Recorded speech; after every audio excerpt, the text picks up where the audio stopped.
நண்பர்கள் அனைவருக்கும் என்னுடைய அன்பான பணிவான வணக்கம். என் பெயர் ஜான். நான் ஒரு குடிநோயாளி. எல்லாம் வல்ல இறைவனோட அருளாலையும் தோழமையில இணைந்து செயல்படுவதால் நான் பெற்றுக்கொள்ளக்கூடிய அனுபவம் தெம்பு நம்பிக்கையாலையும் இன்னைக்கு ஒரே ஒரு நாள் நான் குடிக்கல, தெளிவா மன நிறைவா அமைதியா வாழ என்னாலான எல்லா முயற்சிகளையும் செய்து கொண்டு இருக்கின்றேன். நண்பர் தேவா குறிப்பிட்டது போல கோயம்புத்தூர் ஒருங்கிணைப்பு மனசாட்சியின் தீர்மானத்தின் அடிப்படையில தினசரி இரவு 9:30 to 10:30 நடத்துற இந்த ஆன்லைன் மீட்டிங்ல 24 hours a day 24 மணித்துளிகள் அப்படின்ற புத்தகத்துல இருந்து ஒவ்வொரு நாளும் ஒவ்வொரு பக்கமாக எடுத்து வாசித்து விளக்கம் பார்த்து கலந்தாய்ச்சி இந்த கூட்டத்தை நடத்தி கொண்டிருக்கின்றோம். தொடர்ச்சியாக இன்றைக்கு நாம அடைந்திருக்கிற பக்கம் ஆகஸ்ட் மாதம் 24ஆம் நாள். இந்த ஆகஸ்ட் 24ஆம் நாளுக்கான சிந்தனையை முதல்ல வாசிச்சுட்டு அதற்கப்புறமா விளக்கம் பார்த்து கலந்தாய்ச்சி இந்த கூட்டத்தை நிறைவு செய்வோம். ஆகஸ்ட் 24 சிந்தனையை வாசிப்பதற்கு நண்பர் தேவா அவர்களை அன்போட பணியோட அழைக்கின்றேன். Over to you Deva. August 24. Thank you so much. Please read. 24 மணித்துளிகள் ஒரு நாள். ஆகஸ்ட் 24. தோழமை இன்றைய சிந்தனை. நமது கடந்த கால ஒழுக்கங்களில் நாம் கண்ட குறைபாடுகளை கண்டறிந்து அவற்றை பட்டியலிட்டோம். எழுத்தில் நமது குறைகளை நம் முன்னே வைத்தோம். நேர்மையுடன் நாம் குற்றம் குறைகளை ஒப்புக்கொண்டு அவற்றை சரி செய்ய விருப்பம் கொண்டோம். நமது அச்சங்களை ஆழமாக அலசி பார்த்தோம். இறையொருட்பேராற்றலிடம் நமது அச்சங்களை களையப்படுவதற்காக வேண்டினோம். அவை ஒவ்வொன்றாய் மறைய ஆரம்பித்ததையும் கண்டோம். நம்மில் பலரும் பாலுணர்வு விஷயங்களில் மனதை பெரிதும் சுத்தம் செய்ய வேண்டியது அவசியமாயிருந்தது. இறையொருட்பேராற்றல் அளித்துள்ள படியால் பாலுணர்வு சக்திகளையும் ஒழுக்கமான முறையில் உபயோகப்படுத்தப்படும் போது அவையும் நல்லவைகளே என்று நம்பிக்கைக்கு வந்தோம். பாலுணர்வை தன்னலத்திற்காகவோ சிந்திக்காமலோ ஒருபோதும் உபயோகப்படுத்தலாகாது. கண்மூடித்தனமான பாலுணர்வில் ஈடுபடுவதும் தவறானது. பாலுணர்வு குறித்த சிந்தனைகளை நமக்கு தொல்லை தருவதாக இருக்கையில் நம் மனதை நமது சக மனிதர்களை பணி செய்யும் சிந்தனைகளில் ஈடுபடுத்தினோம். நம் மனதை நம் சக மனிதர்களுக்கு செய்யும் பணிகள் குறித்து சிந்திக்க அர்ப்பணித்து விடுகின்றோம்.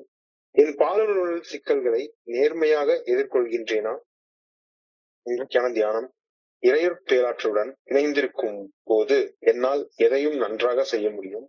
இந்த நம்பிக்கை என்னில் இருந்து விலகாதிருப்பதாக. இந்த நம்பிக்கை உண்மையாக ஏற்றுக்கொள்ளப்படுகையில் எவ்வித பாதாளத்தில் இருக்கும் மனிதனும் இறையொருட்பேராற்றலின் அமைதி என்ற உன்னத உயரத்திற்கு ஏறிவிட முடியும். இறையொருட்பேராற்றலால் எனது வாழ்க்கை முறையை மாற்றி அமைக்க முடியும். பிற மனிதர்கள் அடைந்துள்ள மாற்றங்களை காணும்போது இறையருளால் எல்லாமே சாத்தியம் என்பதில் எனக்கு சந்தேகம் வராது இருப்பதாக அனைத்தையும் ஆளும் இறையொருட்பேராற்றலின் பால் கொள்ளும் நம்பிக்கை எதையும் செய்ய வல்லது. இன்றைக்கான பிரார்த்தனை. ஒரு தனித்தன்மையுடன் வாழ வேண்டுமென இறையொருட்பேராற்றலை வேண்டுகின்றேன். இறையொருட்பேராற்றலால் எல்லாம் முடியும் என்ற ஆழமான நம்பிக்கை எனக்குள்ளும் வர வேண்டுமெனவும் மன்றாடுகின்றேன். நன்றி தேவா. நண்பர்கள் அனைவருக்கும் மீண்டும் ஒரு முறை என்னுடைய அன்பான பணிவான வணக்கங்களை தெரிவிச்சுக் கொள்றேன். என் பெயர் ஜான். நான் ஒரு குடிநோயாளி. எல்லாம் வல்ல இறைவனோட அருளாலையும் தோழமையில இணைந்து செயல்படுவதால் நான் பெற்றுக்கொள்ளக்கூடிய அனுபவம் தெம்பு நம்பிக்கையாலையும் இன்னைக்கு ஒரே ஒரு நாள் நான் குடிக்கல, தெளிவா மன நிறைவா அமைதியா வாழ என்னாலான எல்லா முயற்சிகளையும் செய்து கொண்டு இருக்கின்றேன். மது அருந்தும் பழக்க அடிமைத்தன கோளாறு இப்படின்னு ஒண்ணு இருக்கு அப்படின்னு தோழமை வர்ற வரைக்கும் எனக்கு தெரியவே தெரியாது. நான் ஒரு டிசார்டரால, ஆல்கஹால் யூஸ் டிசார்டரால, குடி நோயால நான் பாதிக்கப்பட்டிருக்கிறேன் அப்படின்றத முதல் முறையாக தோழமையில இணைஞ்சதுக்கு அப்புறம்தான் எனக்கு ஒரு மது அருந்தும் பழக்க அடிமைத்தன கோளாறு இருக்கு. நான் ஒரு மது அருந்தும் பழக்க அடிமைத்தன கோளாறு பிடிச்ச மனுஷன். நான் என்கிட்ட பல வகையான செயல் அடிமைத்தன கோளாறுகள் இருக்கு அப்படின்றத தெரிஞ்சுக்கிட்டேன். அது வரைக்கும் என்கிட்ட கோளாறு இருக்கு அப்படின்னு நான் தெரிஞ்சுக்கவே இல்லை. வந்ததுக்கு அப்புறம்தான் நான் ஒரு கோளாறு பிடிச்ச மனுஷன், எனக்கு பல வகையான செயல் அடிமைத்தன கோளாறுகள் இருக்கு அப்படின்றத மனசார ஒப்புக்கொண்டேன். இது முதல் படி, ஃபர்ஸ்ட் ஸ்டெப். என்னை விட உயர்ந்த ஒரு சக்தி என்னை எனக்குள்ளார அருவமாக மறைவாக இருந்து என்னை இயக்குகின்றது அப்படின்ற மறை உண்மைய முழு மனசோட 100% ஏற்றுக்கொள்வதன் பலனாக என்னாலையும் செயல் அடிமைத்தன மன தெளிவில்லாம வாழ்ற அந்த நிலையில இருந்து மீட்டு வர முடியும் அப்படின்ற நம்பிக்கையை வந்து அடைந்தேன். எங்களை விட வலிமை பொருந்திய சக்தி எங்களை தெளிவு நிலைக்கு மீட்டு வரும் என்ற நம்பிக்கைக்கு வந்தோம். Came to believe. We did not believe. We came to believe. We came to believe. So, இந்த எண்ணில உயர்ந்த ஒரு சக்தி என்னை எனக்குள்ளார அருவமாக மறைவாக இருந்து இயக்குகின்றது அப்படின்ற மறை உண்மையை முழு மனதோடு ஏற்றுக்கொள்வதன் பலனாக என்னாலும் செயல் அடிமைத்தனம் என்ற மன தெளிவற்று வாழும் நிலையிலிருந்து மீண்டு வர முடியும் அப்படின்ற நம்பிக்கையை வந்து அடைகிறது நான் குணமடைதலின் 2வது படி. நம்பிக்கை வந்து அடைஞ்சதுக்கு அப்புறமாக அந்த நம்பிக்கை என்னுடைய ஒவ்வொரு செயல்களையும் வெளிப்பட வேண்டும். செயலற்ற நம்பிக்கை செத்த நம்பிக்கையாக இருக்கும் அப்படின்றத புரிஞ்சுக்கிட்டு உறுதியாக ஒரு தீர்மானம் ஒண்ணு செய்யறேன். இனி நான் தான்தோன்றித்தனமாக நான் விரும்பியபடி இல்லாம சித்தம்போக்கு செவம்போக்குன்னு செயல்படுவதை நிறுத்திவிட்டு இறையர் பேராற்றல் என்னுடைய மனசாட்சியின் மூலம் நான் வாழ எனக்கு வெளிப்படுத்தும் நல்ல ஒழுங்கான வழிகாட்டுதலுக்கு பணிந்து செயல்பட உறுதியாக தீர்மானிக்கிறது 3வது படி. இந்த முதல் 3 படிகளும் ஒரு வாழ்க்கையில நிகழாம 4வது படிக்கு ஒரு ஆளால போக முடியாது. இந்த முதல் 3 படிகளையும் என் மனதை ஒரு குறிப்பிட்ட செயல்படும் நிலைக்கு தயார்படுத்தும் தயாரிப்பு வழிமுறை அப்படின்னு ஏஏ தோழமே சொல்லுது. ப்ரிப்பரேட்டரி ஸ்டெப்ஸ், மனசை பண்படுத்தக்கூடிய வழிமுறைகள், படிநிலைகள் அப்படின்னு ஏஏ தோழமே சொல்லுது. சரியான பராமரிப்பு இல்லாம செயல் இறங்கக்கூடாது. ஒரு செயல் இறங்கணும் அப்படின்னா முதல்ல சரியாக தயாரித்து கொண்டு அப்புறமாக செயல் இறங்கணும். உழுது நிலத்தை பண்படுத்தப்படாத நிலையில அந்த நிலத்துல கொண்டு போய் விதைய விதைச்சா அது முளைக்குமா என்ன? ஒரு நிலத்தை நாம சரியாக பண்படுத்திட்டு தான் அதுல விதைக்க முடியும். தண்ணியை ஊத்தணும், தண்ணி அதுல ஒரு 3-4 நாள் நிலைச்சு நிக்கணும். அப்புறம் முதல் உழவு, 2வது தண்ணியை ஊத்தணும், 2வது உழவு, 3வது உழவு. இந்த உழவு நல்லா உழுதுறதுக்கு அப்புறம் தான் நிலம் பண்பட்டு இருக்கும். பண்பட்ட நிலத்துல போடக்கூடிய விதைகள் தான் வேர் பிடிச்சு முளைக்கும். அத மாதிரி இந்த முதல் 3 வழிமுறைகளும் என்னை பண்படுத்தக்கூடிய வழிமுறைகள் அப்படின்றத நான் புரிஞ்சு கொள்றேன். பண்படுத்தப்படாத நிலையில விதைக்கிற விதைகள் எதுவுமே முளைக்காது. விதைக்காத வகையில நான் செயல்படவும் முடியாது, செயல்படாம எதையும் உருவாக்கவும் முடியாது, பராமரிக்கவும் முடியாது. இந்த கருத்தோட சேர்ந்து யோசிச்சு பாக்குற நேரத்துல ஒரு திருவள்ளுவர் எழுதின அழகான ஒரு திருக்குறள் எனக்கு ஞாபகத்துக்கு வருது. இந்த சர்க்கம்ஸ்டன்ஸ்ல நோய் நாடி நோய் முதல் நாடி அது தணிக்கும் வாய் நாடி வாய்ப்ப கொளல் அப்படின்னு சொல்றது வள்ளுவர் வாக்கு. திருவள்ளுவருடைய அற்புதமான ஒரு குறள். நோய் நாடி நோய் முதல் நாடி அது தணிக்கும் வாய் நாடி வாய்ப்ப கொளல் அப்படின்னு அழகா சொல்றாரு. நான் மது அருந்தும் பழக்க அடிமைத்தன கோளாறு, அதுல கஷ்டப்படுறேன். எனது நோய் என்னன்றது எனக்கு இப்ப 3 படியில தெரிஞ்சிச்சுது. இப்பொழுது நோய் எதனால் வந்தது அப்படின்ற காரணத்தை கண்டறிந்து அந்த காரணங்கள் என்னிட்ட இருந்து கலைந்தெறியப்பட வேண்டிய வழியை அறிஞ்சு அந்த வழியை பயணிப்பது என்னுடைய மிகப்பெரிய பொறுப்பாக இருக்குதுல்ல. எனக்கு ஒரு நோய் இருக்குன்னு தெரிஞ்சு போச்சு, தெளிவா தெரிஞ்சு போச்சு. நோயால நான் கஷ்டப்படுறேன்றது தெரிஞ்சு போச்சு. இப்போ அந்த நோய்க்கான காரணம் என்ன, அந்த நோயில இருந்து விடுபட்டு வாழக்கூடிய வழி என்ன அப்படின்னு தெரிஞ்சுக்கிட்டு அந்த வழியில வாழ வேண்டிய பொறுப்பு, குணமடைந்த வழியில வாழ வேண்டிய பொறுப்பு எனக்குள்ளது அப்படின்றது இப்ப புரியுது.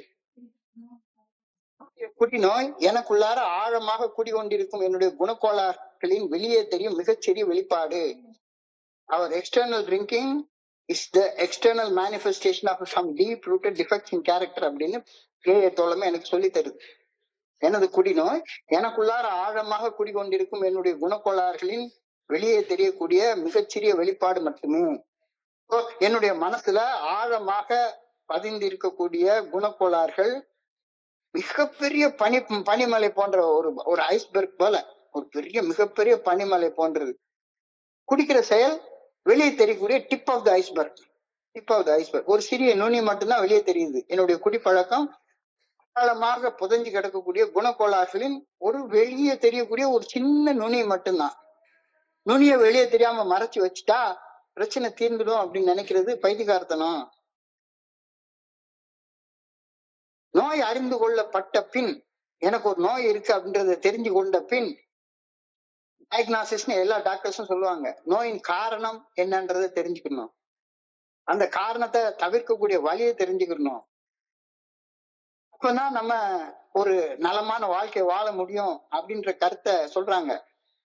So when we saw our faults, we listed them. இப்ப எனக்கு நோய் வந்துருச்சு, நோய்க்கான காரணம் எனக்கு என்னன்றது தெரிய ஆரம்பிக்குது லேசா. அப்ப அதை லிஸ்ட் போட்டு பாக்குறேன், என்ன காரணம், ஏன் எதனால நான் இப்படி நோய் வாய்ப்பட்டு கஷ்டப்பட்டுட்டு இருக்கேன். ஓ, நமது நோயின் காரணமான குணக்கோளாறுகளையும் அவற்றால் விளைந்த ஒழுக்க குறைபாடுகளையும் கண்டபோது உடனே என்ன ஆயிடுச்சு, நமக்கு ஒரு பயங்கரமான ஒரு பயம் வருது மனசுக்குள்ளார, மாபெரும் அச்சம், பயம் வந்துச்சு. பயப்படாம என்னுடைய குணக்கோளாறுகளை பட்டியலிட்டு என்னுடைய நோயின் காரணங்களை நானே துல்லியமாக அறிந்து கொள்ளுமாறு ஏஏ தோழமை தான் பரிந்துரைக்கக்கூடிய 12 படிகள் அடங்கிய மீட்படை செயல் திட்டத்தின் 4வது படியில எனக்கு பரிந்துரை செய்கின்றது. அச்சமின்றி ஆழமாக ஒரு குணப்பட்டியல் தயார் செய்து பார்த்தோம். Made a fearless moral inventory of our selves அப்படின்னு 4th ஸ்டெப் இன்வென்ட்ரி எனக்கு சஜஸ்ட் பண்ணுது. 4th ஸ்டெப் சொல்லுது எனக்கு. We listed our faults, we placed them on black and white அப்படின்ற வார்த்தை இன்னைக்கு சிந்தனையில கொடுக்கப்பட்டிருக்கிறது. எழுத்துப்பூர்வமாக எழுதி பார்த்தோம், எழுத்துப்பூர்வமாக எழுதி பார்த்தோம். சிந்தனைகளை எழுத்துல வைக்கும் போது சிந்தனைகள்ல உள்ள கோளாறுகள் தெளிவாக தெரிய வரும் அப்படின்னு ஒரு கருத்து சொல்றாங்க. எப்பவுமே ஒரு செக் எழுதுறப்ப கூட சிந்தனையில உள்ளதை எழுத்துல வைக்கிறப்ப, வேர்ட்ஸ்ல எழுதுறப்ப, எண்கள்ல எழுதுறப்ப கூட ஒரு மனசுல ஒரு குழப்பம் இருக்கலாம். அதனால வேர்ட்ஸ்ல எழுதணும்னு சொல்லி ஒரு ரூலே வச்சிருக்காங்க, எல்லாத்தையும் வேர்ட்ஸ்ல எழுது. சோ எழுத்து மூலம் எழுதிய பின்னர் என்னுடைய சிந்தனைகள்ல உள்ள குணக்கோளாறுகள் எனக்கு தெளிவாக தெரிய ஆரம்பித்தன.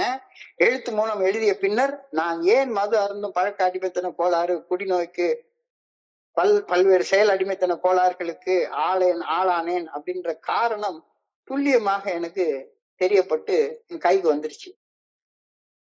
ஃபோர்த் ஸ்டெப்ல எஸ் காரணம், நான் ஏன் இவ்வளவு மோசமான நிலையில வாழ்ந்து கொண்டிருக்கின்றேன் அப்படின்ற காரணம் என் கையில வந்துருச்சு. காரணத்தை கண்டு கையில வச்சிருக்கேன். இதை வச்சுக்கிட்டு என்ன செய்யறது அப்படின்ற கேள்வி இயற்கையாக எழுகின்றது தானே. 4th ஸ்டெப் பண்ணியாச்சு. 4th ஸ்டெப்ல நான் நோயால கஷ்டப்பட்டதற்கான காரணம் என் கையில தெளிவாக தெரிஞ்சு எழுத்துப்பூர்வமாக என் கையில இருக்குது. கை நிறைய கழுத விட்ட, கை நிறைய ஒன்றுக்கு உபயோகம் இல்லாத கழுத விட்ட, இதை வச்சுக்கிட்டு என்ன செய்யறது, கழுத வெட்டிய தூரத்துக்கு எரி, அதை வச்சுட்டு என்ன செய்ய போற, அதை வச்சுட்டு ஒண்ணுமே செய்ய முடியாதுல்ல, வெளியே தூக்கி எரியுது. ஆனா எப்படி எரியுறது, அதான் என் மனசுக்குள்ளார பதிஞ்சு போயிருக்க, மனசுக்குள்ளார பதிவாகி போயிருக்க, இதை வச்சுட்டு எப்படி வெளியே தூர எரியுறது அப்படின்றது புரியவே இல்லை.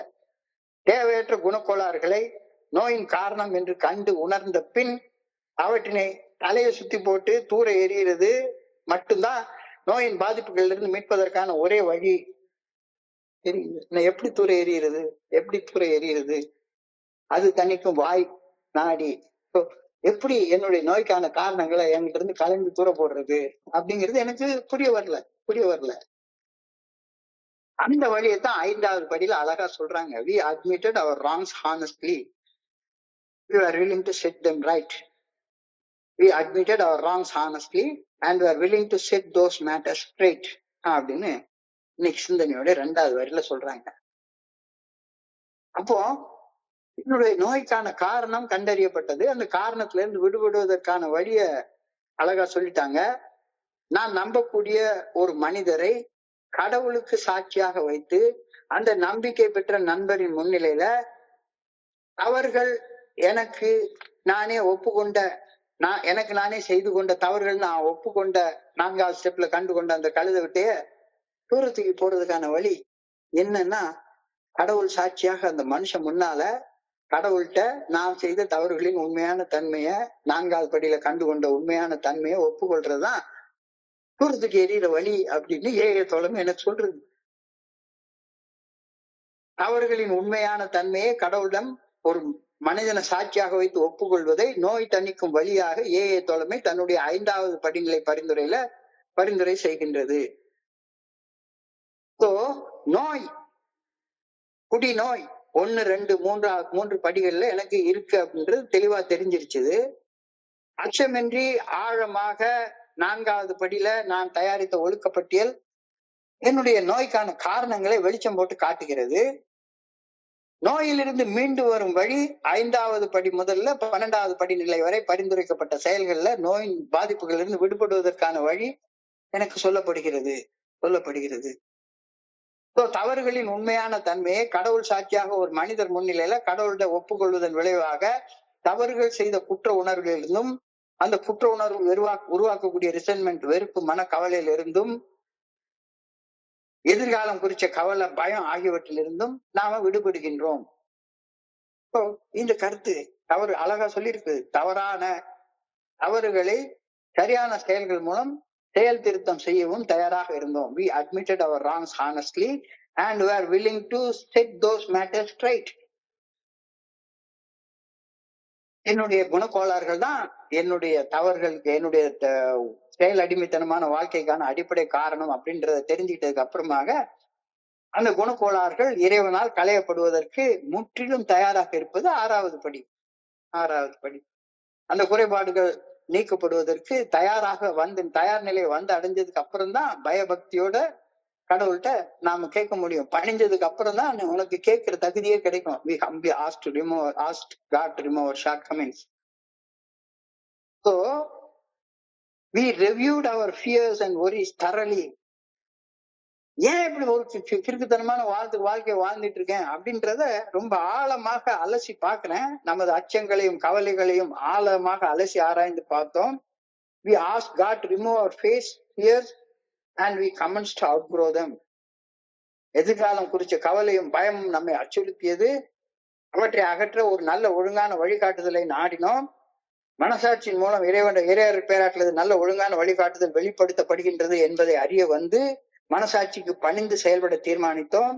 பணிவுடன் செயல்பட்ட போது ஆழமாக நம்மில் உறைந்து போயிருந்த அச்சங்கள், பயங்கள் கொஞ்சம் கொஞ்சமாக மறைய ஆரம்பித்தன. பயத்தில் இருந்தும் எதிர்காலம் குறித்த கவலைகளில் இருந்தும் படிப்படியாக விடுதலை பெற ஆரம்பித்தோம். இது இன்னைக்கு சிந்தனையில அழகா சொல்லப்பட்டிருக்கிறது. We asked God to remove our fears and we commenced to outgrow them. பயம் எல்லாம் போகணும் அப்படின்னு கடவுளை கேட்க ஆரம்பிச்சோம். கொஞ்சம் கொஞ்சமா பயம் போக ஆரம்பிச்சது. எப்ப போக ஆரம்பிச்சது? இறைவனுடைய நல்ல ஒழுங்கான வழிகாட்டுதல் மனசாட்சியின் மூலமாக எனக்கு வெளிப்படுத்தப்படுகின்றது என்பதை அறிந்து அந்த மனசாட்சிக்கு பணிந்து செயல்பட ஆரம்பிச்சப்ப கொஞ்சம் கொஞ்சமா என்னுடைய குற்ற உணர்ச்சி, மனக்கசப்பு, வெறுப்பு, பயம், கவலை எல்லாம் என்கிட்ட இருந்து போக ஆரம்பிச்சது. படிப்படியாக அதுல இருந்து விடுதலை பெற ஆரம்பித்தோம். இப்ப இன்னொரு பெரிய விஷயத்தை இன்னைக்கு சொல்றாரு. என்னுடைய பாலுணர்வுகள் குறித்த சரியான புரிதலை அடைவது, தாறுமாறாக என்னை ஆட்டி படைத்த பாலுணர்வுகளை சரி செய்வது இப்ப என் முன்னால் இருக்கக்கூடிய மிகப்பெரிய டாஸ்க். செக்ஷுவல் அர்ஜ், பாலுணர்வு. Many of us needed overhauling regarding sex. Sexual instinct பயங்கரமா இருக்குது.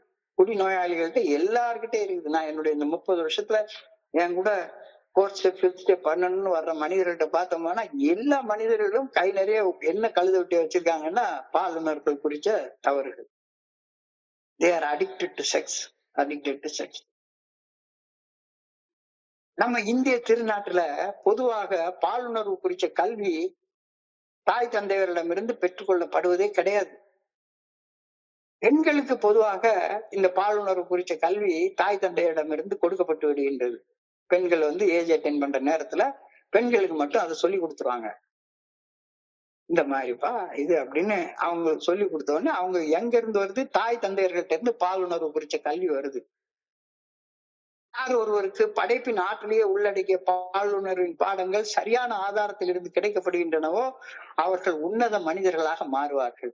அதனாலதான் நம்ம நாட்டு கோயில்கள் தான் பார்த்தோம்னா பாலுணர்வு பாடமாக சொல்லக்கூடிய பல வகையான சித்திரங்கள் கொடுக்கப்பட்டிருக்கிறது. யார் ஒருவருக்கு பாலுணர்வின் பாடங்கள் சரியான ஆதாரத்தில் இருந்து கிடைக்கப்படுகின்றனவோ அவர்கள் உன்னத மனிதர்களாக மாறுவார்கள். ஆனா இப்ப வெஸ்டர்ன் கண்ட்ரீஸ்ல மேலை நாடுகள்ல பாலுணர்வு குறித்த அறிவு கல்வி திட்டத்தின் ஒரு பகுதியாக, எஜுகேஷனோட ஒரு பார்ட்டாக அவங்க கொண்டு வந்துடுறாங்க. சோ இந்த பாலுணர்வு குறித்த அறிவை விஞ்ஞானபூர்வமாக பெறுபவர்கள் சராசரி மனிதர்களாக வாழ்வார். உன்னத மனிதர் நிலைக்கு போறாங்களோ இல்லையோ சராசரி மனிதர்களாக இருப்பாங்க. அவங்க ஒரு பெண் வந்து பீச்சில் நியூடா படுத்து கிடந்தா கூட பெருசா ரொம்ப ரியாக்ட் பண்ண மாட்டாங்க. மேலை நாடுகள்ல பாலுணர்வு குறித்த அறிவு கல்வி திட்டத்தின் ஒரு பகுதியாக அமைக்கப்படுகின்றது. இந்த அறிவை விஞ்ஞானபூர்வமாக பெறுபவர்கள் உன்னத மனிதர்களாக மாறுறாங்களோ இல்லையோ சராசரி மனிதர்களாக மாறுவாங்க. ஆனா நம்ம நாட்டுல என்ன போல வீணா போன நண்பர்களுக்கு இந்த இந்திய திருநாட்டுல இந்த பாலுணர்வு குறித்த அறிவு ஆண் பிள்ளைகளுக்கு எப்படி கிடைக்குதுன்னு பார்த்தோம்னா, எனக்கு பொறுத்த அளவுல நான் சொல்றேன், நண்பர்கள் மூலமாக மட்டும்தான் கிடைச்சது. அதுலயும் நான் 1960 65வது வருஷத்துல நான் வந்து ஒரு பாலுணர்வு கொள்ளக்கூடிய அந்த ஏஜ் அட்டைன் பண்ற நேரத்துல எனக்கு யார் வந்து அதை சொல்லி கொடுத்தான்னு பார்த்தா, ஒரு வீணா போன ஒருத்தன் சரோஜா தேவி புத்தகத்தை கொண்டாந்து கொடுத்து, அப்பெல்லாம் இந்த மாதிரி வீடியோ கிடையாது, ஒண்ணும் கிடையாது, ஏதாச்சும் ஒரு புத்தகங்கள் தான் கிடைக்கும். புத்தகங்கள் மூலமாக அல்லது ஏதாவது கீழ்த்தரமான படங்கள் மூலமாக எனக்கு கிடைச்சபடியால தவறான ஒரு ஆதாரத்தின் மூலமாக பாலுணர்வு குறித்த அறிவை நான் பெற்றுக்கொண்டதுனால ஏத்துல பொருள்ற பண்ணி மாதிரி வாழ ஆரம்பிச்சிட்டேன். எனக்கு பாலுணர்வுனா என்னன்னே தெரியாது, அதோடைய புனிதத்துவம் என்னன்னே எனக்கு தெரியாது, ஒண்ணுமே தெரியாது, ஒண்ணுமே தெரியாது. சேத்துல போடுறத பண்ணி மாதிரி வாழ ஆரம்பிச்சேன். இதுதான் உண்மை, இதுதான் உண்மை. In AA, we came to believe that six powers were God given and therefore good if used properly. அப்படின்ற வார்த்தை இன்னைக்கு சிந்தனையில எழுதியிருக்காங்க. In AA, we came to believe that six powers were God given and therefore good if used properly. இதெல்லாம் AA fellowship வர்றதுக்கு எனக்கு 39 வயசு ஆகி போயிடுச்சு. எனக்கு 14 வயசுல பாலுணர்வு வர ஆரம்பிச்சது அப்படின்னா 39 வயசுலதான் பாலுணர்வை நான் எப்படி பயன்படுத்தணும் அப்படின்ற அறிவே எனக்கு வருது. பாலுணர்வுல படைப்பாற்றலின் சக்தியே வழங்கப்பட்டுள்ளது அப்படின்லாம் எனக்கு தெரியவே தெரியாது. பாலுணர்வை சுகத்துக்காக மட்டும்தான் பயன்படுத்தணும் அப்படின்னு நான் நினைச்சிட்டு இருந்தேன்.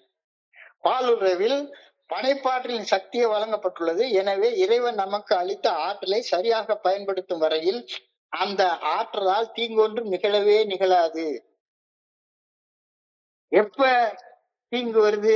Misuse of powers, misuse of powers.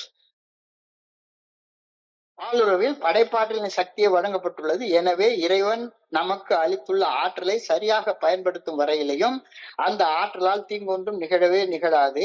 ஆனால் இறையருட் பேராற்றலின் படைப்பாற்றல் பயன்படுத்தப்படாமல் இருந்தாலோ அல்லது தன்னலத்துடன் பயன்படுத்தப்பட்டாலோ காமத்தினால் உருவாகும் அந்த வெறியோட ஊதாரியாக செயல்பட்டாலோ அவதிப்பட போவது நான் தான், நான் மட்டும்தான். இந்த கருத்து இன்றைக்கு சிந்தனையில தெளிவாக சொல்லப்பட்டிருக்கிறது. If you do not control your instincts for sex, you are going to suffer. You are going to suffer. ஆனா அந்த ஆற்றல்ல எந்த தப்பும் கிடையாது. In AA, we came to believe that the sex powers were God given and therefore they are good. எப்ப good? When they are used properly. பாலுறவில் படைப்பாற்றலின் சக்தியை வழங்கப்பட்டுள்ளது, இறைவன் எனக்கு அளித்துள்ள அந்த ஆற்றலை சரியாக பயன்படுத்தும் வரையில அந்த ஆற்றலால தீங்கொன்றும் நிகழவே நிகழாது. ஆனால் இறையருட் பேராற்றலின் ஆற்றலை பயன்படுத்தாமல் இருந்தாலோ அல்லது தன்னலத்தோடையும் தன்முனைப்போடையும் பயன்படுத்தினாலோ காமத்துடன் உருவாகக்கூடிய ஒரு வகையான வெறியால செயல்பட்டாலோ ஊதாரியாக செயல்பட்டாலோ கஷ்டப்பட போறது, அவதிப்பட போறது நான் தான், நான் மட்டும்தான் அப்படின்ற கருத்து இன்றைய சிந்தனையில தெளிவாக கூறப்பட்டுள்ளது. Sex is never to be used lightly. Sex is never to be used selfishly. Sex could neither be despised nor loathed. Sex is never to be used lightly. Sex is never to be used selfishly. Sex should never be despised or loathed. பாலுறவின் சக்தியை குறைத்து மதிப்பிடக்கூடாது, குறைத்து மதிப்பிடக்கூடாது. தன்னலம் தன்முனைப்போட பாலுறவின் சக்தியை பயன்படுத்தக்கூடாது, பாலுறவின் சக்தியை இகழக்கூடாது. பெண்கள் எல்லாம் வெறுமன பாலுறவு கொள்றதற்காக படைக்கப்பட்ட படைப்பு அப்படின்ற அசிங்கமான தாட்டு என்னையெல்லாம் ரொம்ப காலம் ஆட்டி படைச்சது. பாலுறவின் சக்தியை இகழக்கூடாது, பாலுறவின் சக்தியை வெறுக்க கூடாது. இப்ப நிறைய இடத்துல பார்த்தோம்னா சரிதான், பெண்களை இழிவுபடுத்தி செக்ஷுவல் கண்டென்ட் பண்றது. ஒய்ஃப்னு வந்துட்டா போதும், ஒய்ஃபை வந்து பயங்கரமா இழிவாக காட்டி போடக்கூடிய மீம்ஸ், அந்த மீம்ஸ் வந்து இயற்கையாக நகைச்சுவையாக தோற்றம் தருகின்றன. ஆனா கடைசியில இந்த மாதிரி நினைப்பு என் பொழப்ப கெடுத்துரும் அப்படின்றது இங்க இப்ப இந்த வார்த்தையில புரியுது. Sex is never to be used lightly. Sex is never to be used selfishly. Sex should not be despised. Sex should not be loathed. Despised அப்படின்னா இகழக்கூடாது, loathed என்றால் வெறுக்குமாறு செய்யக்கூடாது. பாலுறவு பல நேரங்களில் நமக்கு தொல்லை அளிக்கக்கூடும். என்னடா இது எப்ப பார்த்தாலும் ஒரே செக்ஸ் வெறியா இருக்குதே அப்படின்னு, இது தாங்க முடியாத பாலுறவு நமக்கு தாங்க முடியாத தொல்லைகளை அளிக்கக்கூடும். அவ்வாறு பாலுறவு தொல்லையாக உணரப்படும் போது அந்த தன்னல உணர்வை, அந்த ஆற்றலை, நிச்சயமாக பாலுறவுல எவ்வளவு சக்தி நமக்கு இருக்கு, அந்த ஆற்றலை பிறர் நல பணிகள் செய்வதற்கு சரியான திசையில திருப்பி விட வேண்டும். ஒண்ணும் செய்யாத, ரொம்ப ஹையஸ்ட் இருந்தா போய் ஒரு ஷவர் எடு, ஒரு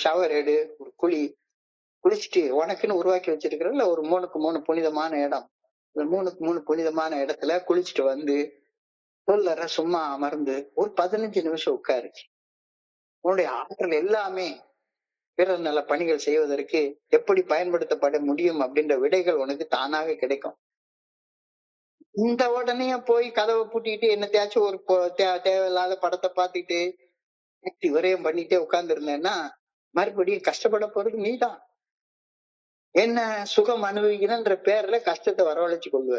வேலியில கிடக்குறத வேலியில உள்ள ஓனான வேட்டிக்குள்ளார இழுத்து விட்டுக்கிட்டு குத்துத கொடையுத அப்படின்னு சொல்லி நீயா புலம்பிட்டே உட்கார்ந்துருப்ப.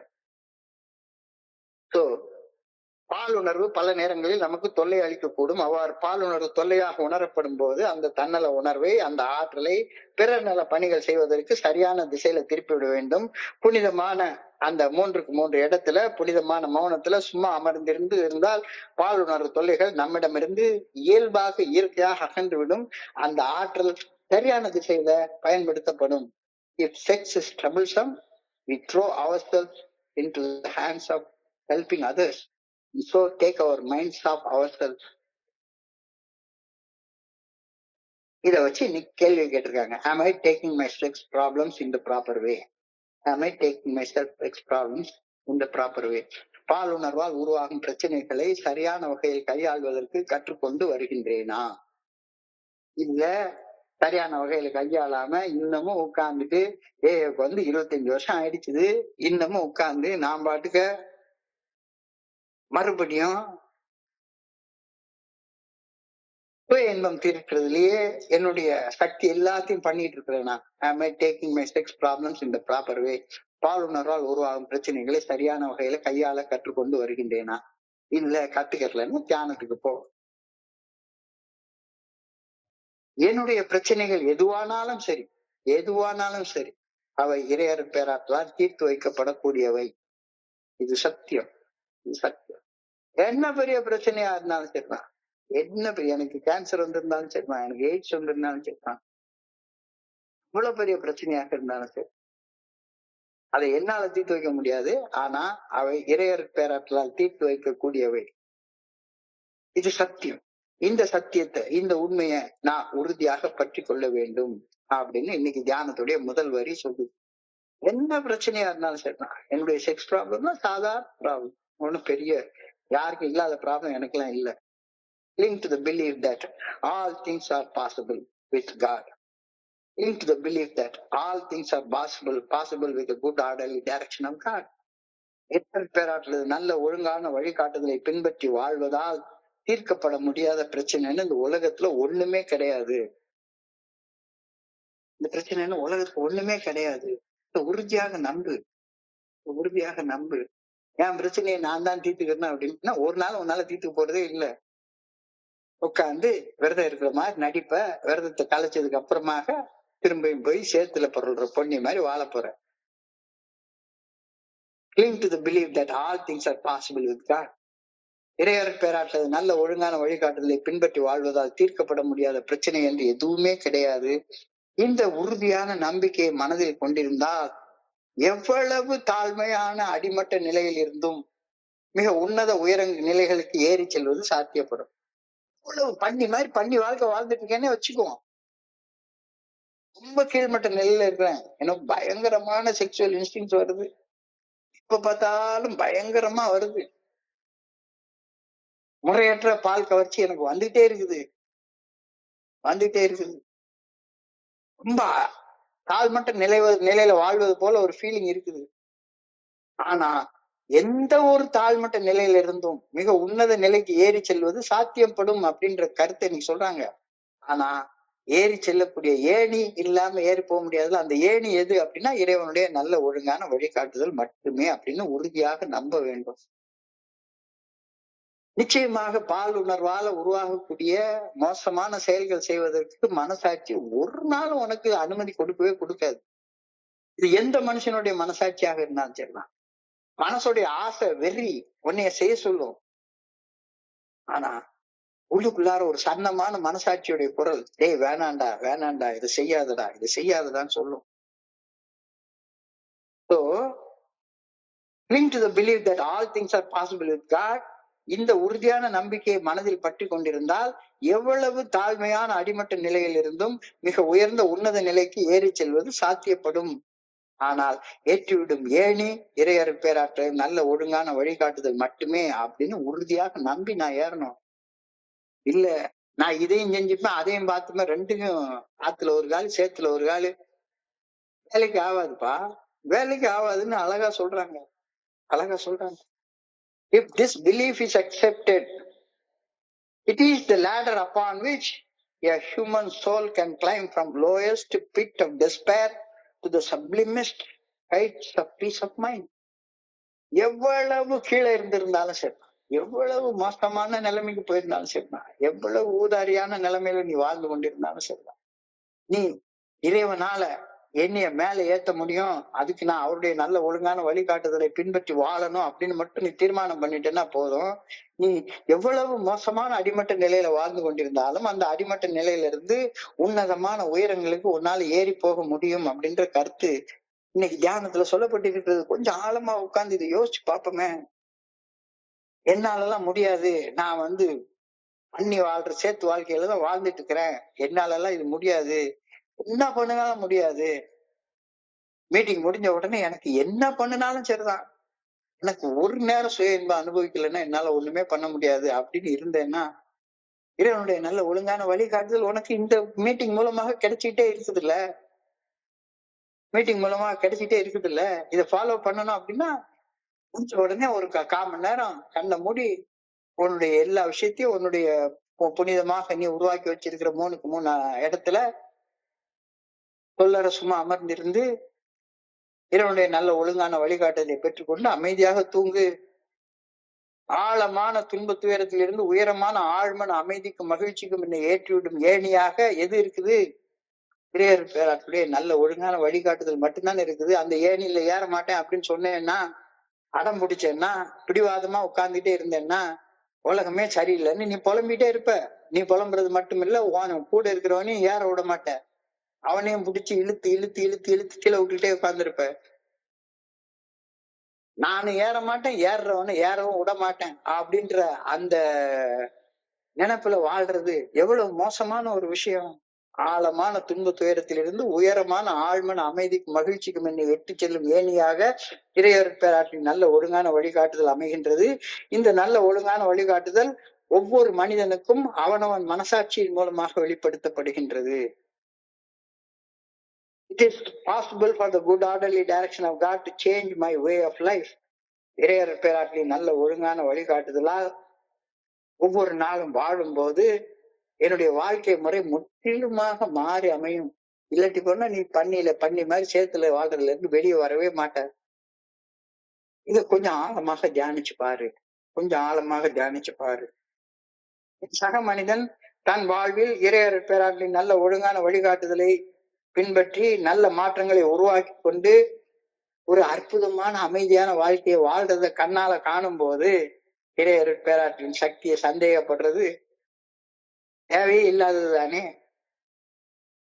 ஒரு மனுஷன் இங்க சொல்றான் 12 ஸ்டெப் ரெக்கவரி ப்ரோக்ராம் வாழ்க்கையாக வாழ்ந்து என்னுடைய வாழ்க்கைய உண்மையான உயரங்களுக்கு நான் ஏறி போயிருக்கேன் அப்படின்னு பகிர்றத நான் கேட்கும்போது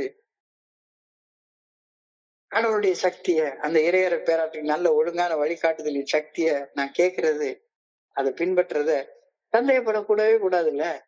சந்தேகப்படக்கூடவே கூடாதுல்ல. ஆனாலும் அதெல்லாம் என்னப்பா, அதெல்லாம் அவருக்கு ஒர்க் அவுட் ஆகும். அவர் ராத்திரி 9:30 to 10:30 என்னத்தையோ ஒரு புத்தகத்தை எடுத்து படிச்சுக்கிட்டு ஒண்ணும் புரியாத மொழியில பேசிக்கிட்டு என்னமோ பண்ணிட்டு இருக்காரு. இது புரியாத மொழியில பேசுறதா? இல்லையே. நான் வாழ விரும்பாத ஒரு வாழ்க்கைய என்னால வாழவே முடியாது. இந்த புத்தகத்துல எழுதுற வாழ்க்கை முறைப்படி வாழ விரும்பினா தானே வாழ முடியும். அதெல்லாம் எனக்கு தேவையில்ல. நான் ஏற்கனவே நல்லா தான் வாழ்ந்துட்டு இருக்கேன்னா இந்த புத்தகத்துக்கு வரவே வராத, படிக்கவே படிக்காத. ஆனா இந்த புத்தகத்தை ஆழமாக படிச்சு பாக்குறப்ப என் சக மனிதன் தன் வாழ்க்கையில இறையர் பேராற்றலி நல்ல ஒழுங்கான வழிகாட்டுதலை பின்பற்றி நல்ல மாற்றங்களை உருவாக்கி கொண்டு ஒரு உன்னதமான நிலையில அதை வாழ்றத பார்க்கும்போது இறையர் பேராற்றின் சக்திய, அவருடைய நல்ல ஒழுங்கான வழிகாட்டுதலின் சக்திய நான் சந்தேகப்படக்கூடவே கூடாது தானே. இறையர் பேராற்றலால் எல்லாவற்றையும் நன்மையாக முடிக்க முடியும் அப்படின்ற நம்பிக்கை இயற்கையாக உருவாகும். வேற எங்கேயும் போக வேண்டாம். தினசரி இந்த மீட்டிங்ல வந்து உட்காரு. தினசரி இந்த மீட்டிங்ல வந்து உட்காரு. உனக்கு இயற்கையாக நம்பிக்கை உருவாகும். இந்த பிரபஞ்சத்தை இயக்கும் இந்த பிரபஞ்ச இயக்க பேராற்றலால் அவர்கிட்ட இருந்து மட்டும்தான் சக்தி வரும். ஒழுக்கத்துல இருந்து தவிர வேற எதுல இருந்து சக்தி உனக்கு கிடைக்கவே கிடைக்காது. ஒழுக்கமற்ற வாழ்க்கை சக்தி விரயம் தான் கொடுக்கும். ஒழுக்கமான வாழ்க்கை மட்டும்தான் சக்தியை கொடுக்கும். ஒழுக்கமான வாழ்க்கையை நான் வாழ்றேன், எனக்கு சக்தி இல்லை அப்படின்னு யாராவது சொன்னாங்க அப்படின்னு சொன்னா, ஒழுக்கம் இல்லாத வாழ்க்கை வாழ்றதுக்கு என்னுடைய வேலை, என்னுடைய பிறப்பு, என்னுடைய சூழ்நிலை எல்லாத்தையும் காரணமா நான் சொல்லிட்டு இருக்கேன். ஆனா இறைவனுடைய நல்ல ஒழுங்கான வழிகாட்டுதல் அப்படின்ற ஏணியில ஏறுறதற்கு எவ்வளவு அடிமட்ட நிலையில இருந்தாலும் அந்த ஏணி எல்லாருக்கும் இருக்கு. ஏறி தாராளமா போலாம். அடிமட்ட நிலையில இருந்து ஒரு ஸ்டெப் எடுத்து வை, அடுத்த ஸ்டெப் அடுத்த ஸ்டெப் அடுத்த ஸ்டெப் அடுத்த ஸ்டெப், கொஞ்ச நாள்ல நீ மேல வந்துருவ. இறைவன் பேராற்றல எல்லாம் நன்மையாக முடியும் என்ற நம்பிக்கை, அப்படி நம்பிக்கையோட வாழக்கூடிய மனிதர்களை பார்க்கிறப்ப இயல்பாகவே உருவாகும். இந்த பிரபஞ்சத்தையே இயக்கக்கூடிய பிரபஞ்ச இயக்க பேராற்றலால், அந்த பிரபஞ்ச இயக்க பேராற்றலின் ஒழுக்கத்துல இருந்து மட்டும்தான் சக்தியை ஊற்றெடுக்கின்றது. வேற எங்கிருந்தும் உனக்கு சக்தி கிடைக்கவே கிடைக்காது. இந்த கருத்து கொஞ்சம் ஆழமாக கண்ணை மூடி தியானிச்சு பாரு. When I see change in another person through the grace of God, I cannot doubt that all things are possible in the lives of people through the strength that comes from the faith of the good orderly direction of God, which rules all things. இந்த பிரபஞ்சம் எதால் ஆளப்படுகின்றது? இறைவனுடைய நல்ல ஒழுங்கான வழிகாட்டுதலால் ஆளப்படுகின்றது. அந்த நல்ல ஒழுங்கான வழிகாட்டுதலுக்கு பின்னணியில பிரபஞ்ச இயக்க சக்தியே இருக்குது. இந்த சக்தியை பின்பற்றி வாழ்ற மனிதர்கள் அவங்க வாழ்க்கையில பயங்கரமான முன்னேற்றங்களை கொண்டு வந்துக்கிறாங்க. அப்படி முன்னேறி வாழக்கூடிய மனிதர்களை நான் பாக்குற நேரத்துல நான் அந்த சக்தியை சந்தேகப்படுற வேலையை விட்டுறணும். ஏக்கு வர்றேன், ஆனா அந்த நல்ல ஒழுங்கான வழிகாட்டுதல வாழ மாட்டேன் அப்படின்னு சொல்றவங்க எல்லாம் பைத்தியக்காரங்க. அவங்களெல்லாம் அவங்க பக்கத்துல கூட போகவே போகாது. வஞ்சக நெஞ்சத்தார் கண்ணில் படாதவாறு நீங்குவதே நல்ல நெறி. அவங்கள மெம்பரே கிடையாது. யார் ஒருத்தங்க பண்ணி வாழ்ற வாழ்க்கையில இருந்து இன்னைக்கு ராஜ வாழ்க்கைக்கு மேல ஏறி வந்திருக்காங்களோ அவங்கதான் மெம்பர். அவங்க எப்படி வந்தாங்க? இறைவனுடைய நல்ல ஒழுங்கான வழிகாட்டுதலை நம்பி அந்த நல்ல ஒழுங்கான வழிகாட்டுதலின் பாதையில கொஞ்சம் கொஞ்சமா ஏறி வந்திருக்காங்க. So I cannot doubt that power. Power எங்க வருது? Strength comes from the faith of the good orderly direction of God. Good orderly direction of God rules over the universe. இந்த பிரபஞ்சத்தையே அது இயக்கி கொண்டிருக்கக்கூடிய ஆற்றல். So I pray that I may live expectantly. இறையர் பேராற்றலின் நல்ல ஒழுங்கான வழிகாட்டுதல் உருவாக்கும் எனக்கு ஒரு நல்ல நன்மையான எதிர்காலத்தை உருவாக்கும் அப்படின்னு எதிர்நோக்கி வாழ வேண்டும் என ஆண்டவா உண்மை பணியோட கேட்டுக்கொள்கின்றேன். Pray that I may live expectantly. இறையொரு பேராற்றின் நல்ல ஒழுங்கான வழிகாட்டுதல் நன்மையே உருவாக்கும் என்று எதிர்நோக்கி வாழ வேண்டும் என வேண்டுகின்றேன். I pray that I may believe deeply that all things are possible with God. இறையொரு பேராற்றலால் எல்லாம் முடியும் என்ற ஆழமான நம்பிக்கை எனக்குள்ளும் வர வேண்டும் என பணியோடு வேண்டிக் கொள்கின்றேன், மன்றாடுகின்றேன். I pray that I may believe deeply that all things are possible with God. இறைவனுடைய நல்ல ஒழுங்கான வழிகாட்டுதலை பின்பற்றி வாழ்ந்தா எல்லாமே வாழ்க்கையில சாத்தியம் அப்படின்னு உறுதியாக நம்பணும் அப்படின்னு ஆண்டவா உண்மை மன்றாடி கேட்டுக்கொள்கிறேன். ஏன்னா எனக்கு நம்பிக்கை இல்ல, இந்த நம்பிக்கை இல்ல. நம்ம கூட்டத்துக்கு போனா எல்லாம் சரியாயி போயிடும் அப்படின்னு கூட்டத்தையே சுத்தி சுத்தி சுத்தி சுத்தி வந்துகிட்டே இருக்கணும்.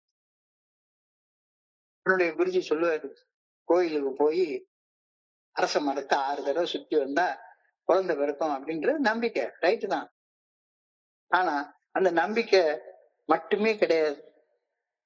வீட்டுக்கு வந்து செய்ய வேண்டிய செயலை செஞ்சாதான் குழந்தை பிறக்கும். நல்ல செயல். செக்ஸ அந்த ஆற்றலை நன்மையான காரியத்திற்காக பயன்படுத்து. யூஸ் பண்ணாமலும் இருக்கக்கூடாது, தப்பாவும் யூஸ் பண்ணக்கூடாது. இந்த ரெண்டும் சரியா புரிஞ்சுக்கோ. இகழ்ந்து பேசவே பேசாத, இகழ்ந்து பேசவே பேசாத, அவமரியாதை பண்ணவே பண்ணாத, அவமரியாதை பண்ணவே பண்ணாத. ரொம்ப அழகான சிந்தனை கொடுக்கப்பட்டிருக்கிறது. இப்போ இந்த சிந்தனையின் சுருக்கத்தை சுருக்கமாக ஒரு 5 நிமிஷத்துல பார்ப்போம். தோழமையில இணைஞ்சப்ப முதல்ல அந்த 3 படிநிலைகள் என்னைய பண்படுத்தக்கூடிய படிநிலைகள். நான் ஒரு நோயாளி, என்னாலே நோயின் பாதிப்புகளிலிருந்து மீண்டு வாழ முடியும் அப்படின்ற நம்பிக்கை அடையிறது, அந்த நம்பிக்கை செயல்களால வெளிப்படணும் அப்படின்ற தீர்மானம் பண்றது. இது என்னுடைய மனசை நானே பண்படுத்தி கொள்ளக்கூடிய வழிமுறைகள், 3 வழிமுறைகள். பண்படுத்தி கொண்டதுக்கு அப்புறமாக நான் ஒரு நோயாளி அப்படின்றது தெரிஞ்சிச்சு. நோய் நாடி, நோய் முதல் நாடி அது தணிக்கும், வாய் நாடி வாய்ப்பு கொள்ளல் அப்படின்ற அந்த கருத்தை பார்த்து நோய் எனக்கு என்னன்றது தெரிஞ்சுது. நான் மது அருந்தும் பழக்க அடிமைத்தனம் கோளாறெல்லாம் கஷ்டப்படுகின்றேன், அது நோய்னு தெரிஞ்சுக்குது. இப்ப நோய் எதனால வந்தது அப்படின்ற காரணங்களை கண்டறிந்து அந்த காரணங்கள் என்னிடமிருந்து கலைந்தறியும் வழியை தெரிஞ்சுக்கிட்டு அந்த வழியில பயணிப்பது என்னுடைய மிகப்பெரிய பொறுப்பாக இருக்குது தானே. You are not responsible for your disease, but you are responsible for your recovery, இல்லையா? உனக்கு நோய் வந்ததுக்கு நீ பொறுப்பு இல்ல, ஆனா நோய் வந்ததுக்கு அப்புறமாக அந்த நோயிலிருந்து குணமடைவதற்கு நீ பொறுப்பெடுக்கலன்னா வேற யார் பொறுப்பெடுப்பாங்க? இப்ப நோய் வந்ததற்கான காரணம் என்னன்னு பார்த்தா என்னுடைய குணக்கோளாறுகள் தான். நான் ஒரு பைத்தியக்காரன் மாதிரி குடிச்சதுக்கு, பைத்தியக்காரன் மாதிரி ஒரு செயல் அடிமையாக செயல்பட்டதற்கு அடிப்படை காரணம். அப்ப அந்த குணக்கோளாறுகளை பட்டியல் போட்டு பாரு. We listed our faults and placed them before us, black and white. எழுத்துப்பூர்வமாக எழுதிப்பார் அப்படி சொல்லி, எழுத்துப்பூர்வமாக எழுதிப்பார். சிந்தனைகளை எழுத்தில் வைக்கும் போது சிந்தனைகளில் உள்ள கோளாறுகள் ரொம்ப தெளிவாக தெரிய ஆரம்பிக்கும். எழுத்து மூலம் எழுதிய பின்னர் ஏன் நாம இந்த மது அருந்தும் பழக்க அடிமைத்தன கோளாறுக்கு ஆளானோம் அப்படின்ற காரணம் தெளிவாக புரிய வந்துடும். நோய் காரணம் தெளிவாக புரிய வந்துடும். காரணத்தை கண்டு கொண்டதற்கு அப்புறமாக கை நிறைய கழுத விட்டு வச்சிருக்கிற, அதை எப்படி தூக்கி போடுறது, வெளியே தூக்கி எப்படி எறிகிறது, வழி தெரியவே இல்லை. அந்த வழி கடவுள் சாட்சியாக ஒரு மனுஷனை வச்சு கடவுள்கிட்ட 4வது படியில எனக்கு நானே ஒப்புக்கொண்டு தவறுகளின் உண்மையான தன்மையை ஒப்புக்கொண்டு கைது இருக்கக்கூடிய கழுத விட்டு தானா போயிடும். We admitted our wrongs honestly. We were willing to set those matters straight. So நான் நம்பும் ஒரு மனிதரை கடவுள் சாட்சியாக வச்சு அந்த நம்பிக்கை பெற்ற நண்பரின் முன்னால தவறுகள் என்ன, எனக்கு என்ன விளைவிச்சது அப்படின்றத ஒப்புக்கொள்ளும் போது தவறுகள் என்கிட்ட இருந்து விலக ஆரம்பிக்குது. தவறுகளை சரியான செயல்கள் மூலம் செயல் திருத்தம் செய்யவும் தயாராக இருந்தோம். We admitted our wrongs honestly and we were willing to set those things right. We reviewed our fears and worries thoroughly. நமது அச்சங்களையும் கவலைகளையும் ஆழமாக அலசி பார்த்தோம். We asked God to remove our fears and we commenced to outgrow them. எதிர்காலம் குறிச்ச கவலை, எதிர்காலம் குறிச்ச பயம் நம்மை அச்சுறுத்தியது. அவற்றை அகற்ற ஒரு நல்ல ஒழுங்கான வழிகாட்டுதலை நாடினோம். மனசாட்சியின் மூலமாக இறையர் பேராற்றில் நல்ல ஒழுங்கான வழிகாட்டுதல் வெளிப்படுத்தப்படுகின்றது என்பதை அறிய மனசாட்சிக்கு பணிந்து செயல்பட தீர்மானித்தோம். பணியுடன் செயல்பட்ட போது ஆழமாக நம்ம உறைந்து போயிருந்த அச்சங்கள் பயங்கள் கொஞ்சம் கொஞ்சமாக மறைய ஆரம்பித்தன. பயத்திலிருந்து, எதிர்காலம் குறிச்ச கவலையில இருந்து கொஞ்சம் கொஞ்சமாக விடுபட ஆரம்பித்தோம். இந்த நேரத்துலதான் நம்முடைய செக்ஷுவல் இன்ஸ்டிங்ஸ பத்தி சொல்றாரு. செக்ஷுவல் இன்ஸ்டிங்ஸ் இதுதான் பெரிய தடையாக இருக்கிறது. எல்லாருக்கும் பெரிய தடையாக இருக்கிறது. many of us needed overhauling regarding sex. செக்ஸ்ல உள்ள ஆற்றலை புரிஞ்சுக்கோ. பாலுறவில் படைப்பாற்றலின் சக்தியே வழங்கப்பட்டுள்ளது. எனவே இறைவன் நமக்கு அளித்த ஆற்றலை சரியாக பயன்படுத்தும் வரையில் அந்த ஆற்றலால் தீங்கு ஒன்றும் நிகழவே நிகழாது. ஆனால் இறையர் பேராற்றலின் படைப்பாற்றல் பயன்படுத்தப்படாமல் இருந்தாலோ அல்லது தன்னலத்துடனும் தன்மனைப்புடனும் பயன்படுத்தப்பட்டாலோ, காமத்தால் உருவாகக்கூடிய வெறியால ஊதாரியாக செயல்பட்டப்பட்டாலோ அவதிப்பட போறது நான் தான், வேற யாரும் கிடையாது. அவதிப்பட போறது நான் தான். Sex never to be used lightly. Sex is never to be used selfishly. Sex is never to be despised. Sex is never to be loathed. பாலுறவின் சக்தியை குறைத்து மதிப்பிடக்கூடாது. தன்னலம் தன்மனைப்பால் பாலுறவின் சக்தியை பயன்படுத்தக்கூடாது. பாலுறவின் சக்தியை இகழக்கூடாது. பாலுறவின் சக்தியை வெறுக்கக்கூடாது. பெண்களை வெறுமன பாலுறவு கொள்ளக்கூடிய கருவிகளாக நினைச்சேன்னா நான் பைத்தியக்காரனா மாறிடுவேன். பாலுணர்வு பல நேரங்களில் நமக்கு தொல்லைகள் தரக்கூடும். அவ்வாறு பாலுணர்வுகளால் தொல்லை ஏற்படக்கூடிய நேரத்துல என்ன பண்ணு, உனக்காக உருவாக்கி வச்சிருக்கிற 3 இடத்துல போய் கொஞ்ச நேரம் உட்காரு. ஒரு 2 பக்கெட் தண்ணியை தூக்கி தலையில ஊத்திட்டு போய் உட்காரு. ஆட்டோமேட்டிக்கா உன்னுடைய சக்தி மேல் எழும்பி உனக்கு நல்ல உதவிகளை செய்யக்கூடும். If sex is troublesome, we throw ourselves in hands of into helping others. So take our minds out of ourselves. Am I taking my sex problems in the proper way? உன்னுடைய பாலுணர்வால் உருவாகும் பிரச்சனைகளை சரியான வகையில கையால கற்றுக்கொண்டு வருகின்றேனா? கற்றுக்கொள்ளலைன்னா தியானத்துக்கு கடந்து போ. ஒரு விஷயத்த ரொம்ப அழகா சொல்றாங்க. என்னுடைய பிரச்சனைகள் எதுவானாலும் சரி, செக்ஸ் பிரச்சனை பெரிய பிரச்சனையா தோணுது, எனக்கு பெரிய பிரச்சனையா தோணுது. ஆனால் அந்த பிரச்சனை இறையர் பேராற்றலால் தீர்த்து வைக்கக்கூடிய பிரச்சனைங்கிறது எனக்கு புரியவே இல்லை. இது சத்தியம். இறையர் பேராற்றலால் தீர்த்து வைக்க கூடாத பிரச்சனைன்னு ஒண்ணுமே கிடையாது. இது சத்தியம். இந்த சத்தியத்தை, இந்த உண்மையை நான் உறுதியாக பற்றி கொள்ள வேண்டும். Cling to the belief that all things are possible with God. All things are possible with the good orderly direction of God. இறையர் பேராற்றல் நல்ல ஒழுங்கான வழிகாட்டுதலை பின்பற்றி வாழ்வதால் தீர்க்கப்பட முடியாத பிரச்சனைன்னு ஒண்ணுமே கிடையாது. இந்த நம்பிக்கை மட்டும் உனக்கு வந்துருச்சுது அப்படின்னு சொன்னா, எவ்வளவு தாழ்மையான இடத்துல இருந்தும் சரிதான், மிக உயரமான இடத்துக்கு ஒன்னால ஏறி போக முடியும். மிக உயரமான இடத்துக்கு ஒன்னால ஏறி போக முடியும். அந்த ஏற்றி விடுற ஏணி எது? காட் அப்படின்னு சொல்றாங்க. அந்த காட் என்றால் குட் ஆர்டர்லி டைரக்ஷன். இறைவனுடைய நல்ல ஒழுங்கான வழிகாட்டுதலுக்கு பணிந்து செயல்படுவது பணிவு மட்டும்தான் அந்த ஏணி. அந்த ஏணியில ஏறி போனா நீ எந்த உயரத்துக்கு ஏறி போலாம். If this belief is accepted, it is the ladder upon which a human soul can climb from the lowest pit of despair to the sublimest heights of peace of mind. ஆழமான துன்ப துயரத்திலிருந்து உயரமான ஆழ்மன அமைதிக்கும் மகிழ்ச்சிக்கும் என்னை ஏற்றிச் செல்லும் ஏணியாக இறையர் பேராற்றலின் நல்ல ஒழுங்கான வழிகாட்டுதல் அமைகின்றது. இந்த நல்ல ஒழுங்கான வழிகாட்டுதல் ஒவ்வொரு மனிதனுக்கும் அவனவனது மனசாட்சியின் மூலமாக மட்டுமே வெளிப்படுத்தப்படுகின்றது. It is possible for God to change my way of living. இறையர் பேராற்றலின் நல்ல ஒழுங்கான வழிகாட்டுதல் நான் வாழும் வகையில முற்றிலுமான மாற்றங்களை கொண்டு வரும் வல்லமையை படைத்தது. என் சக மனிதர்கள் இந்த மாதிரி வாழ்ந்து அவங்க வாழ்க்கையில எவ்வளவு மோசமான நிலைமையில இருந்து எவ்வளவு உயரமான நிலைமைக்கு போயிருக்காங்க அப்படின்றத பாக்குற நேரத்துல இந்த இறையர் பேராற்றின் நல்ல ஒழுங்கான வழிகாட்டுதலின் சக்தியை நான் சந்தேகப்படவே கூடாது. இல்ல அதெல்லாம் எனக்கு தேவையில்ல. இன்னொரு நண்பர் சொன்னாரு, வெறுமனே 1வது வழிய ஃபாலோ பண்ணு, அப்படியே ஒரு நேரம் ஒரு லிஃப்ட் எடுத்துக்கோ, 12வது வழிக்கு போய் சேவை செய்யி சார சேவை செய்யி, எல்லாம் சரியாயி போயிடும் அப்படி சொல்லிட்டு இடையில உள்ள எந்த விஷயத்தையும் கண்டுக்காம நான் போனேன்னா வீணா போயிருவேன். நன்மையாக முடியும் என்ற நம்பிக்கை எப்ப வரும்? இந்த வழிமுறைகளை வாழ்க்கையாக வாழ்ந்தவங்க வாழ்க்கையில நல்ல விளைவுகளை உண்டாக்குறத பாக்குறப்பதான் வரும். ஆனா அன்பார்ச்சுனேட்டா சரிதான், இந்த வழிமுறை எல்லாம் தேவையே கிடையாது, இந்த வழிமுறையை ஃபாலோ பண்ணா போய் குடிச்சிடுவ அப்படின்னு சொல்லக்கூடிய தவறான ஒழுங்கான வழிகாட்டுதல் நிறைய இடத்துல சொல்லப்படுகிறது. When I see the change in another person through grace of God, I cannot doubt that all things are possible with the lives of people through the strength that comes from faith in the good orderly direction of God, which rules us all.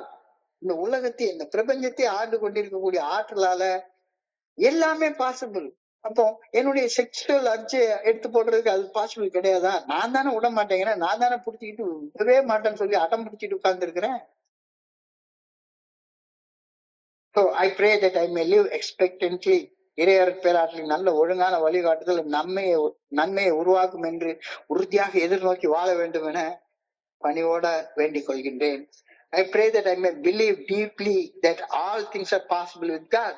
இறையர் பேராற்றலால் எல்லாம் முடியும் அப்படின்ற ஆழமான நம்பிக்கை எனக்குள்ளும் வர வேண்டும் என மன்றாடுகின்றேன். இறையர் பேராற்றின் நல்ல ஒழுங்கான வழிகாட்டுதலை பின்பற்றி வாழ்ந்தால் எதை வேணாலும் செய்ய முடியும் அப்படின்ற உறுதியான நம்பிக்கையோட, ஆழமான நம்பிக்கையோட நான் வாழணும் அப்படின்னு ஆண்டவா மன்றாடி கேட்டுக்கொள்கின்றேன் அப்படின்ற வரிகளோட இன்றைய சிந்தனை முடிவடைகின்றது. சோ இன்றைய சிந்தனையை படிக்கிறப்ப என் மனதை கடந்து சென்ற சிந்தனைகளை உங்களோட பகிர்ந்து கொள்ள இந்த நல்ல வாய்ப்பு உருவாக்கி கொடுத்த இந்த குழுவிற்கு என்னுடைய பணிவான நன்றிகளை தெரிவித்துக் கொள்றேன். இதுவரைக்கும் பொறுமையாக கேட்ட ஒவ்வொரு நண்பருக்கும் என்னுடைய பணிவான நன்றிகள். இந்த இரவு பொழுது நண்பர்களுக்கு இனிமையான இரவாக அமைய இறைவனை பணிவோட வேண்டிக் கொள்கின்றேன். நன்றி நன்றி நன்றி நன்றி நன்றி நன்றி நன்றி. வாழ்க வையகம், வாழ்க வளமுடன்.